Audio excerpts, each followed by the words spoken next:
മാർത്തോമ്മ രണ്ടാമൻ 1670 മാർത്തോമ്മ ഒന്നാമന്റെ മരണത്തിനു ശേഷം മലങ്കര മെത്രാപ്പോലീത്തയായി സ്ഥാപിതനായി. 1670 മുതൽ 1686 വരെ അദ്ദേഹം സേവനമനുഷ്ഠിച്ചു. പകലോമറ്റം കുടുംബാംഗം. 1665 അന്തിയോക്യൻ സിറിയൻ ഓർത്തഡോക്സ് പ്രതിനിധിയായി യെരൂശലേമിൽ നിന്ന് വന്ന മാർ ഗ്രിഗോറിയോസ് അബ്ദുൽ ജലീൽ മെത്രാപ്പോലീത്ത മെത്രാനായി അഭിഷേകം ചെയ്തു. ഇദ്ദേഹത്തിന്റെ കാലഘട്ടത്തിൽ ആയിരുന്നു മലങ്കര സഭയുടെ ചരിത്രത്തിലെ സുപ്രധാന സംഭവമായ മാർ ബാസേലിയോസ് ബാവ അഥവാ കോതമംഗലം ബാവയുടെയും മാർ ഇവാനിയോസ് ഹിദായത്തുള്ളയുടെയും സന്ദർശനം. ഇത് അന്ത്യോക്യ മലങ്കര ബന്ധം കൂടുതൽ ഉറപ്പിക്കുന്നതിൽ സഹായകരമായി. പോർച്ചുഗീസ് കത്തോലിക്ക അടിച്ചമർത്തലിനെതിരെ ശക്തമായ നിലപാട് അദ്ദേഹം എടുത്തു.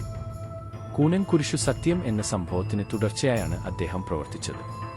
സത്യാവിശ്വാസത്തിൽ മലങ്കര സഭയെ നയിക്കുകയും അന്തിയോക്യൻ സിറിയൻ ഓർത്തഡോക്സ് പാരമ്പര്യത്തിന്റെ സംരക്ഷണം ഉറപ്പുവരുത്തുകയും ചെയ്തു. 1686 കാലം ചെയ്ത മാർത്തോമ്മ രണ്ടാമൻ ഇന്ന് നിരണം പള്ളിയിൽ അന്ത്യവിശ്രമം കൊള്ളുന്നു.